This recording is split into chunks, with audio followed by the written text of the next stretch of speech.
Hello everyone, ndizera ko mumeze neza. Tugiye gutangira rero ikiganiro cyacu cy'uyu munsi. Ni ikiganiro tugiye kuganira ku bihano byafatiwe uriya musore witwa Asive ndetse na Mirimo.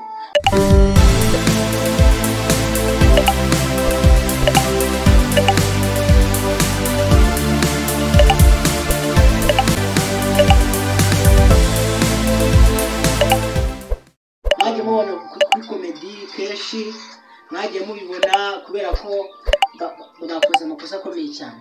Yego cyane akenshi uwo mujama wenda tugomba kumufatira ibihano bijyanye n'amategeko. Urabona iyo umuntu yiyemeje akantu atazatimiza mu buzima bwiwe ni akantu kabi cyane. None dore ikibazo rero gihari ni iki ngiki. Uriya Sifuweja Aime niyo mazina ye yitwa Kavumbi. Muri komedi abenshi mu muzika Kavumbi, ariko we n'uriya mutipe Mirimo bakunda gukinana cyane. Mwagiye mubabona muri sinema mutandukanye, abakurikira TikTok yacu Rusizi TV bana barayizi. Ariko ikibazo cyabayeho ni iki ngiki. Ikibazo cyabayeho yagiye nta muntu n'umwe wo muri Rebo yabashije kubwira, kandi ikindi akaba yagiye mu yindi Rebo byasaga nkaho bihanganye. Ese buriya wehe wenda turaza kugira aho duhamagare n'abayobozi ba Rebo batubwire neza, baduha amakuru neza y'ukuntu uriya musore yagiye mu bintu bitunguranye. Ese ni bebe bazamufatira, ese azagaruka cyangwa se ntazagaruka, tukamenya ngo ni uko gahunda zimeze. Yego rero turishimye cyane kuba waduhereza kuri icyo kiganiro.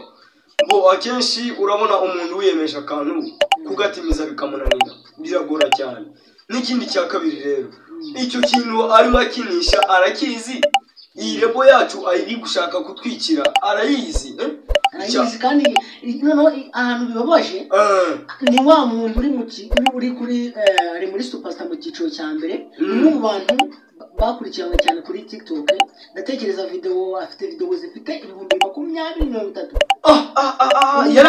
yarangije kugira hejuru cyane. Noneho ugasanga ariko afashe Rebo yamuzamuye, ashaka kuyitesha agaciro nyine, asa nkaho yumva ko ayishyire hasi. Cyabayeho cyane. Ni ikibazo gikomeye cyane.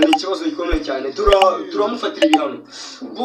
Ntabwo nari tumufatira ibihano, ariko ikintu kigomba kumufatira ibihano ni yeye gusa n'umutima we wamuyoboye, kuko wenda yatesha Rebo yacu agaciro, yashyira hasi kandi ariyo yamuzamuye. Ariko hagati aho ntabwo turi kuza kuvuga ngo yayitesha agaciro, ariko ntabwo yageze atangaza ko yagiye nyine burundu, uretse ko yagaragaye muri video, mu zindi video ko yane ku yindi channel. Yagaragaye muri izo video mu bintu bitunguranye, nta ruhushya afite nk'umuntu nkora wari ufite ibyemezo, afite za contrat, afite ibintu bayiramaze gusinyanya. Nibyo byawe nkaho bifite ikibazo. Ikibazo rero kihari no kuba wenda yego yagiye gukina komedi mu yindi Rebo itandukanye, ataradusabye uburenganzira. Dore ukuntu rero twabigenza.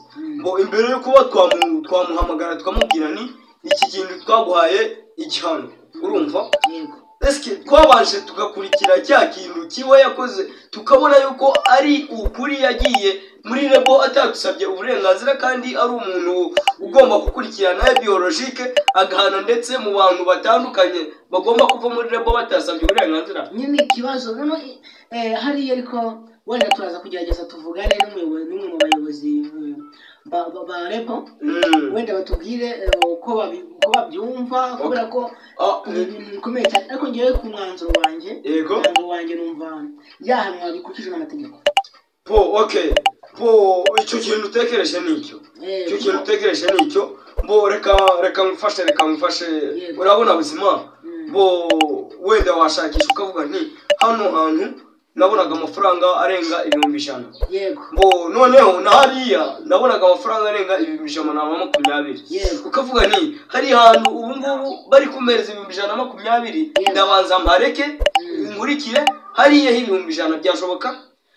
Ukuvuga ngo muri biologique zitandukanye, no kuvuga ngo rebo yacu yabonye ko wenda niba yabonaga kuri konti ibihumbi nk'icumi bikamugera kuri konti ariko agatekereza yuko iyo ngiyo yagiyemo azajya abona ibihumbi nka 20 kuri konti bo twamuremera yuko iyo ubundi iyo rebo yagiyemo ni rebo iri hejuru yacu ku buryo twavuga ni afite uburenganzira cyangwa ni rebo iri hasi yacu wenda niyo yabiri hejuru nta burenganzira bafite bwo kuba yagenda atatubwiye ngo byumviye muri rebo yanyu mu byandike neza musabye uburenganzira ako kamuvuze nayo ndagashyigikiye yagakwiye kuvuga ngo urumva ngewe nimba mvuye muri rebo dore ngibe ibyemezo byanyu sibyo ibi byemezo byanyu ngewe munsinyire ko ngiye ntabwo nkiri muri rebo bikagaragara ko nyine yasinye ariko nicyo kintu kimwe cyabayeho n'amayobera cyane kuko bibajije umuntu ntabwo yasezeye ariko yagaragaye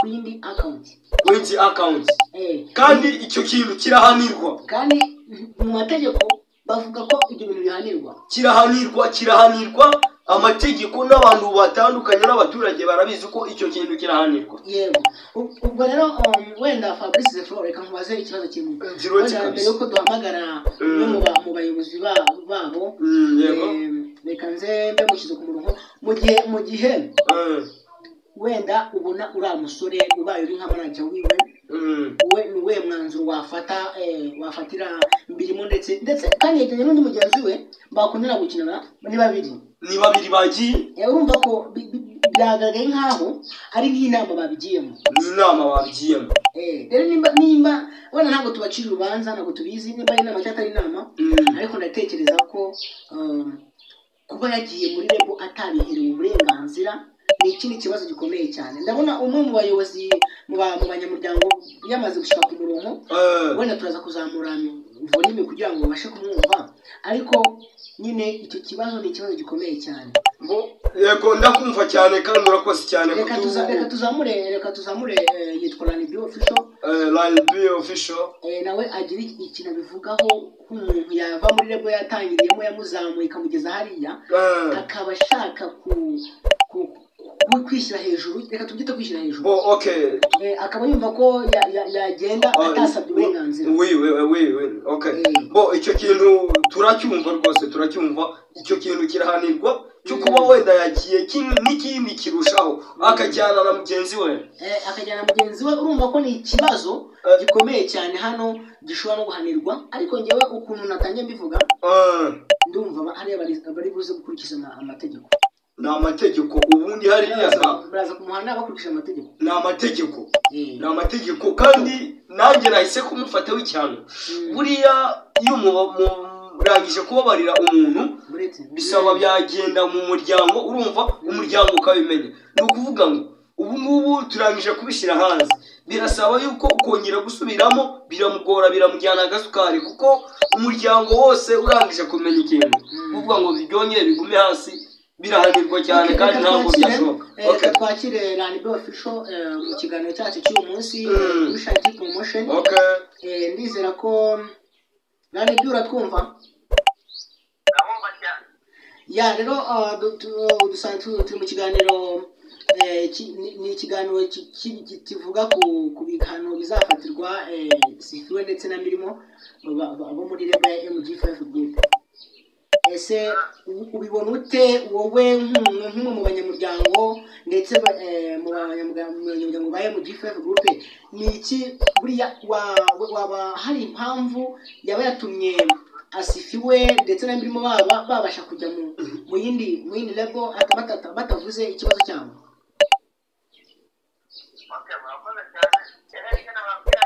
yego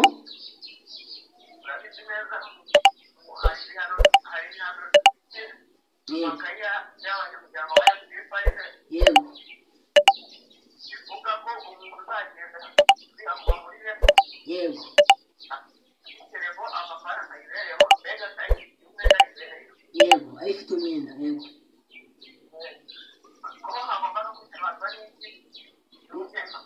yego n'ubuyobozi bukabizamo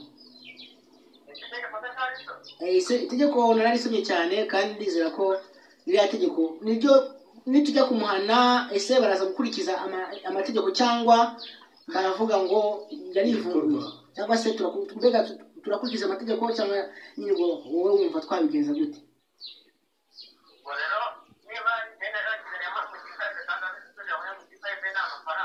Yego.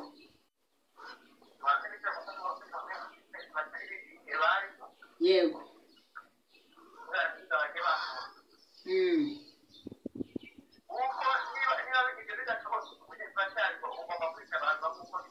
Yego.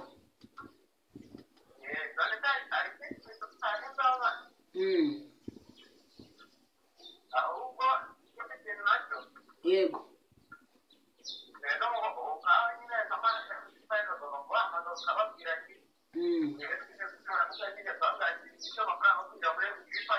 Yego.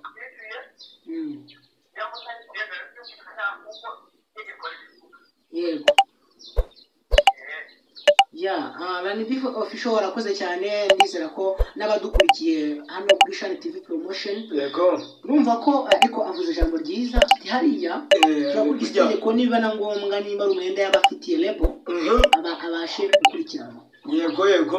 Wenda RNB official mu gihe ukiri ku murongo hari igitekerezo cyangwa ikindi kibazo wabaza kugira ngo dushyireho n'abandi twakire n'undi muntu mu banyamuryango. Yego.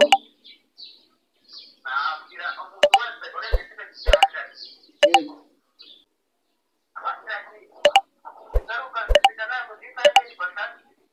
Yego ni Shani TV Promotion.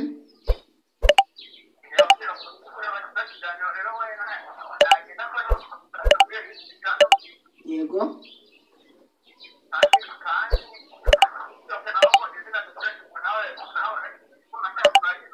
Yego ni Rusizi TV1 kabisa na TikTok naho bahageraho sawa rero.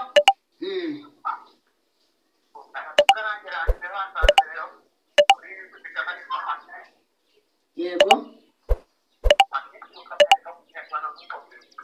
Antitwa. Sawa rero urakoze cyane ku gitekerezo. Hano RNB official aravuze ngo wenda ubutumwa yahereza abakurikiye Shani TV kano kanya nuko baza gutanga igitekerezo none bakurikije kubiri kuvugwa nimba hari amategeko agenga umunyamuryango. Turakurikira cyane. Noneho ikindi nabo batanga ibitekerezo wenda umwanzuro wafatirwa uwo muntu wagize gutyo. Kandi ikindi aravuze ati mwibuka gukanda subscribe, like na comment kuri Shani TV n'abakoresha TikTok Rusizi TV1 kugira ngo aho mahagere mu kandi follows, like na comment. Rero RNB arakoze cyane, wari cyo bivugaho mbere uko dushyiraho undi muntu.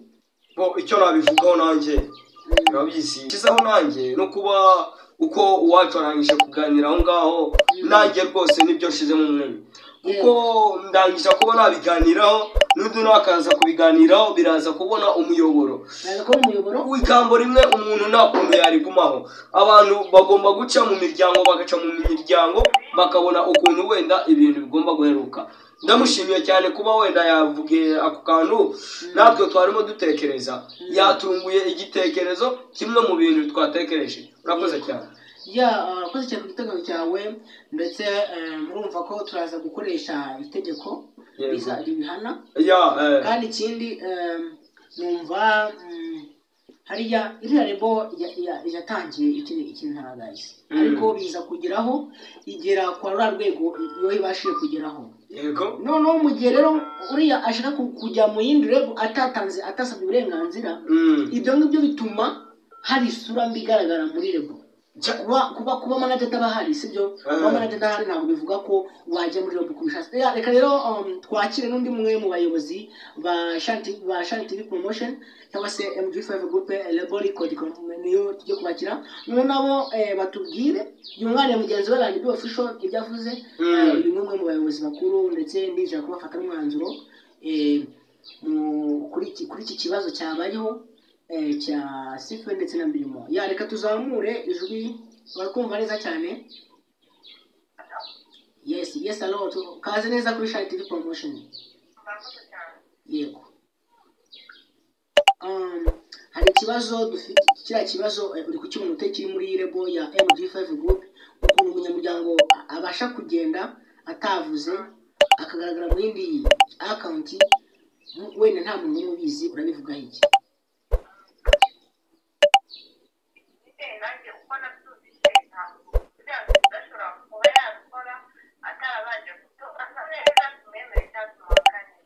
Okay. None se wenda ku bihano ari buze gufatirwa ese baragendera kuki bagenda ku itegeko cyangwa se baragendera ku marangamutima yabo barabigenza gute ku buryo wenda bitabangamira rebo wenda muri rusange muramuhana mukurikije iki? Yego amategeko. None se wenda wowe wenda uri kuri tele haba hari impamvu wabonye ifatika cyangwa se yatumye bajya muri iyo rebo yindi batavuze?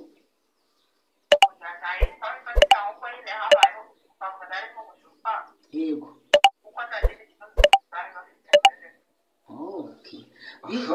Urumva ko ariko urumva Fabrice ndagukurikirana cyane rwose. Urumva ko ikibazo gihari nta kibazo bari bafitanye na rebo. Noneho ndetse n'abanyamuryango nta kibazo bafitanye ariko nta kibazo cyari gihari ariko no kuvuga ngo yishoye mu kintu kitari ngombwa kitari ngombwa nagasuzaguro muri make nagasuzaguro kwikorera ikintu ukavuga nti ndikorera iki kintu nagasuzaguro kurushaho cyane no kuvuga ngo nimvuga nintavuga byose nimwe nta kintu bantwara wenda ntabwo tubivuze ntabwo tubimuvugiye kuko n'abari kudukurikira bari kubyumva ntabwo twemeje ko wenda yavuze ngo ntabwo byantwara ariko wenda ndatekereza kugaruka biraza kumuhenda. Okay, biraza kumuhenda cyane kandi nanjye ndabizi kuko byose iyo ikintu warangije kugishyira mwagasuzaguro ewane kongera kukigarura ni ikibazo cyane gikomeye cyane kurushaho cyane. Ariko buriya mwebwe muri Kongo ibintu bijyanye n'ibyo ngibyo bibayeho bigenda gute? Imbere igihugu cyacu rero kiteye nk'uko abantu baterera. Urabona muri groupe bayita groupe yacu bayita MC. MC rero iyo MC ni groupe y'abahanzi batandukanye ba quartier b'imirenge uturere abahanzi bashaka kwigira hamwe. Iyo twabonye ko wenda wasohotse urabona nge ku mazina yanjye banyita Zefro Fabrice ngasohoka ngaririmba n'umujama bita Maurice. Nasabye uburenganzira groupe nkabwira nti hari umuntu windi groupe uri kunsaba record ari kunsaba ko twashira rap nawe ariko ndamwemerera cyangwa babaza bakambaza ari kuguhereza amafaranga ngahe. Ariko burase ari amafaranga baramuhaye uriya ashobora kuba ari ukumubeshya boy ashobora kuba ari ukumubeshya cyangwa wenda wasanga baranayamuhaye ariko twebwe iyo bayamuha niyo batamuha ntacyo bitwaye ariko ikintu akavuga ko agiye akavuga ko agiye ariko ikintu kitubabaje yuko wenda nta kuntu yaciye ku banyamiryango akababaza nguko natwe dusanzwe tukora tukabaza umuntu ashaka ko wenda twashira groupe hamwe tukaririmbana record tugasohora indirimbo namwe wenda bajya banyobora bakambwira ni nawaye amafaranga ya naye ubyemere ariko twebwe nta kuntu dunsaba amafaranga yiwe niyo baramuhaye niyo ntabwo bamuhaye ntabwo tubihangayikiye ariko ikintu kitubabaje cyane yuko wenda yagiye atasaba uburenganzira nta muntu n'umwe wo muri groupe ubizi. Icyo ni ikibazo cyane kiranira. Noneho rero reka wenda nimba nta kintu urenzaho cyangwa se nimba nta gitekerezo watubwira kuri ibyo ngibyo.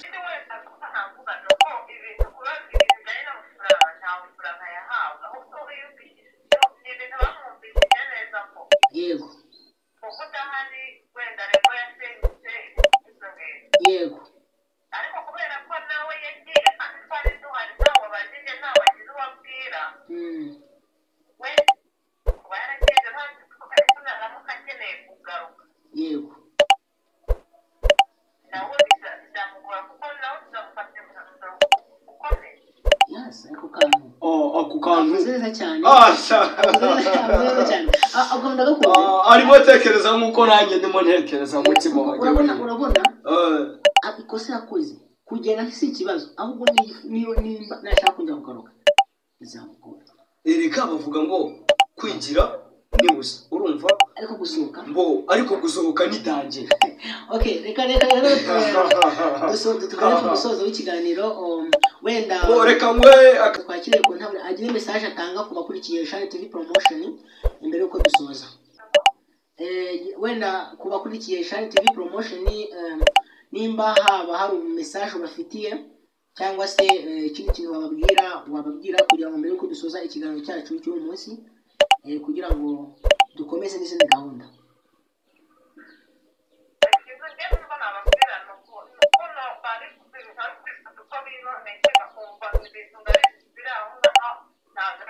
Yego.